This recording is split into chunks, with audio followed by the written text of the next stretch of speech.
Hey, would you look at that? It's another Sonic video in the same calendar year. Anyway.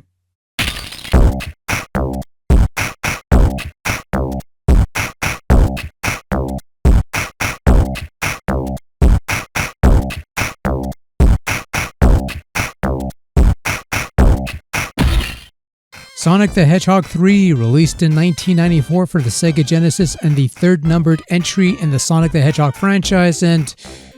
Wait, hold on. What are you doing? Aren't you missing something, bro? You're just doing Sonic 3, that's it, just Sonic 3? You know that's just half a game, right? Nobody plays half of Sonic 3 anymore these days. You need that other half to play the whole Sonic 3 experience. That's the right way to do it. It's the only way to do it. It's the only way that game gets re-released these days. So why are you just doing Sonic 3 and not Sonic 3 the Hedgehog and Knuckles like it's supposed to be? Nobody plays Sonic 3 on its own anymore, bro. Yeah, well, I do. And I did. And here's a fucking video about it. Not only that, but there's also going to be a fucking video about Sonic and Knuckles. Do it as one game, one video. Do two games, one video apiece, you get two videos. Makes sense, no? Well, there's a little more to it than that, but yes, Sonic the Hedgehog 3 was released in 1994 following a rather tumultuous developmental cycle, to say the least, that resulted in some stuff being cut from the game so that it could be rushed to market. The only obvious indication of this being the case is the stage select screen, which features the names of a couple of zones that are not featured in Sonic 3 because they don't exist in the actual game. Now, Sonic 3 isn't the first game to have cut content. Sonic 2 had some missing parts, but that game filled its holes just fine and never once felt incomplete. Besides, who cares if there was cut content? Sonic 2 is tremendous and didn't need that extra crap anyway. Meanwhile, Sonic 3 left some holes that needed to be filled, and they never were. But again, the only obvious indication to this being incomplete was through the stage select screen, which required you input a seemingly simplistic but deceptively irksome little cheat code that required some specific timing to actually register. Besides, first time playing Sonic 3D way back when, I didn't notice anything was amiss. If anything, my first impressions of Sonic 3 were that of a game that seemed like leaps and bounds above what came before. Fancy new pre-rendered title screen, up to 6 save slots to save your progress via battery backup, new types of protective shields with unique abilities and attributes, in-game cinematics to transition between zones, mid-boss fights, a new rival to contend with, new special stages, Tails can actually fly on command now, a 2-player split screen that isn't squished. Oh man, this feels like a tremendous step above Sonic 2, which was already a fantastic follow-up to that first Sonic game, and this looked to up the ante even further. But before we get any further, let's start at the beginning. Sonic 3, much like the games that came before or since then, is a side-scrolling game where you control either the eponymous Sonic the Hedgehog or his little buddy Miles Tails Prower, and you must navigate your way through 12 acts gathering rings for protection, busting badniks to release your animal critter friends imprisoned within, avoid hazards, busting monitors for power-ups, and trying to make it to the end boss and kill them to move on to the next act. Sonic and Tails have their own unique attributes, aside from the common abilities to spin jump and spin dash, similar to how they played in Sonic 2. In the case of the latter, Tails can now fly on command, which is a useful ability to reach parts of a level that would otherwise be unreachable to Sonic, but Tails can only stay afloat for a short period of time before he starts to descend in fatigue. Sonic, on the other hand, has this Insta-Shield ability that can be executed by pressing a button after jumping, giving him a momentary period of protection from foes. Sonic can also go to the special stages and gather the 7 Chaos Emeralds to become Super Sonic, while Tails cannot. Not yet, anyway. Or at least in my case, ever. But the new toy Sonic has to play with this time around comes in the form of 3 new elemental shields, each with their own attributes. Fire Shield protects against flame attacks. Electric Shields will attract any rings within proximity towards you. And Water Shields allow you to breathe underwater and is also the only shield that will not break when touching any body of water, as is the case with the other 2 shields. These attributes apply to both Sonic and Tails, but only Sonic can make use of the shield's extra abilities, whether it be a flying fireball, a bouncing bubble thing, or a double jump ability. This adds a bit of strategic element, as each shield has their pluses and minuses that can be useful in certain situations. However, any new shield attained will replace your current shield if you happen to have one, so choose your shields wisely and based on what will serve you best going forward. So as before, you could play through the zone straight, go from beginning to end, trash the mini-boss or Eggman contraption, repeat for several more stages, get the credits, and try again. Also, as in past games, you could also seek out the 7 Chaos Emeralds hidden within the special stages in order to eventually unlock Super Sonic, or at least just get the good ending for Tails. Hidden throughout each act are giant rings not unlike those that would appear at the end of stages in Sonic 1 or Sonic CD. And if you jump into one, you'll play one of the game's blue sphere stages, where the goal is to collect all the blue balls while avoiding all the red balls, which will end your run upon collision. You could also collect rings within a level with a continue earned every 50 rings collected, but the longer you linger, the faster you run to the point where it becomes a bit hectic to keep control. Of all the special stages within the Sonic franchise, Blue Spheres is usually a favorite among fans, and it's not hard to see why. It's a fun little diversion with plenty of unique layouts. Not my favorite thing admittedly, but I can certainly see the appeal in these stages. Now, alternatively, if you run past a checkpoint with 50 rings or more on hand, a Star Warp will appear that will warp you to a Gunbolt machine, which dispenses bonus items like shields, rings, and 1-ups that you could grab so long as you don't fall off the screen. And of course, as a side attraction, there's the 2-player split-screen versus mode, where you and a friend can race across 5 mini-stages to see who can finish their laps the fastest. So, it's half a game, right? We all know that. And if I'm going to be honest here, Sonic 3 is the better half of the eventual Stitch job that's going to follow.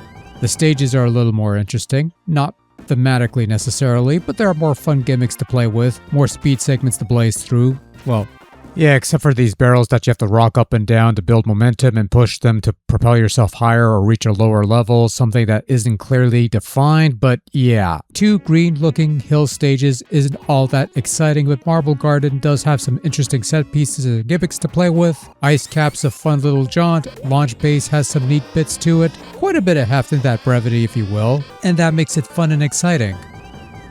That, and I do enjoy the transitions taking you from one zone to the next. Little in-game animations that don't do a whole lot but make this game world feel a little more interconnected and certainly adds to those idle animations.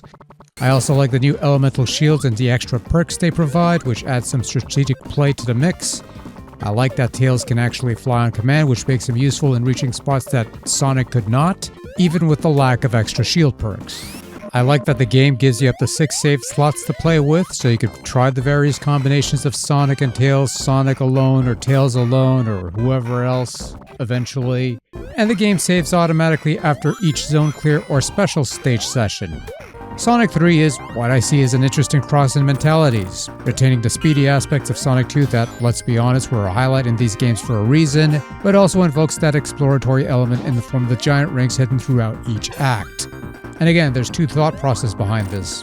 If you just want to speed through the levels, you could do that. And if you want to check out the scenery and look for hidden goodies, well, you've got a slightly more expanded toolset in that regard.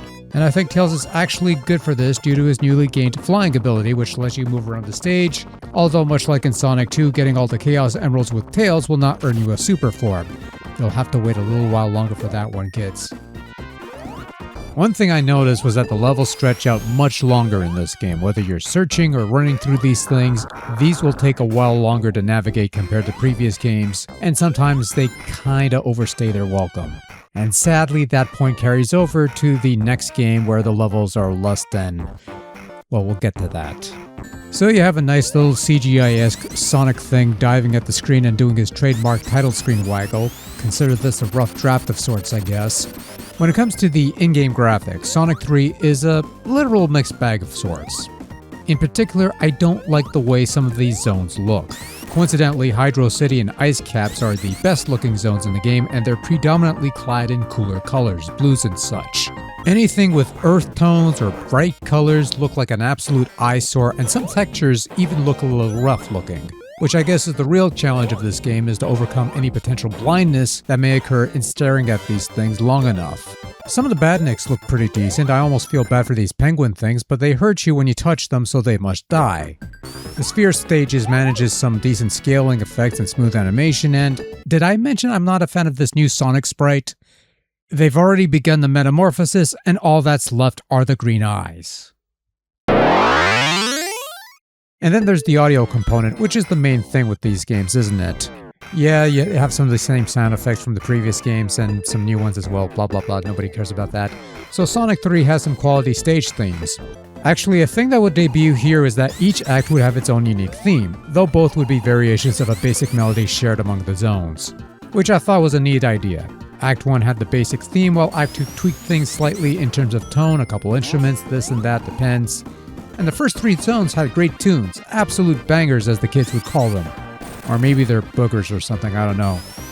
But then you had the latter 3 zones and,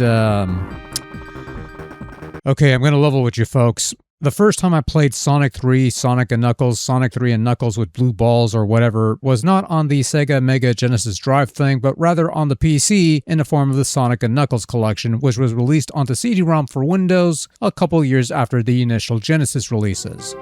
And I can recall pieces of music that played on that release in the later zones that were quite awful.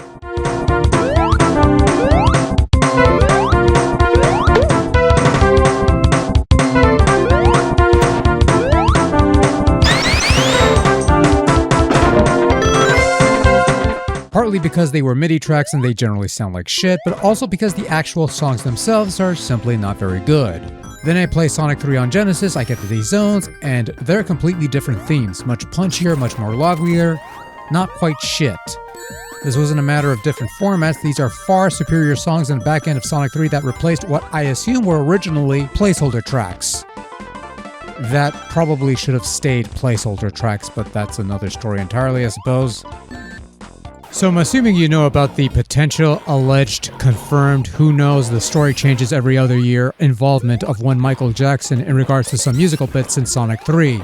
Presumably because someone played a prototype version, heard those early tracks, and thought, no, these songs suck, let me get someone who knows how to do proper music, and that's what we got for a while until the recent Sonic Origins, which, presumably for rights reasons, reverted back to the prototype tracks, and now they sound like ass.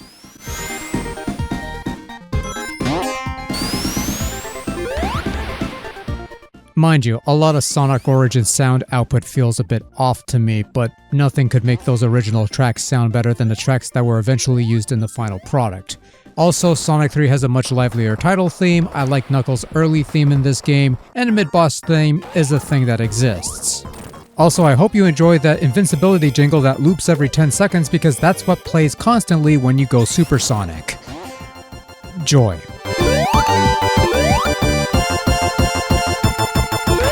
Well, they can't all be winners, I suppose. And that was Sonic the Hedgehog 3. An interesting little game where there's forward motion and evolution in this style of play in regards to introducing new shields, new play mechanics, and also little intermissions and transitions to give the game greater scope. There are seeds planted for the future, the story isn't quite finished yet because reasons, and it's one of those instances where things go by so quickly it's over before you know it. On its own and without Sonic and Knuckles to provide the back end, Sonic 3 doesn't quite seem the epic as originally envisioned. It's more of a tease of nothing else, but for the short while it lasted, once you get past certain trouble spots that are more irritating than inventive, Sonic 3 is a grand old time. It combines both exploratory and speedy aspects from prior entries into one solid base and builds some largely interesting levels around that base. And if this is just the beginning of a larger adventure, then I'd say Sonic 3 is off to a great start. But as the story goes, to be continued.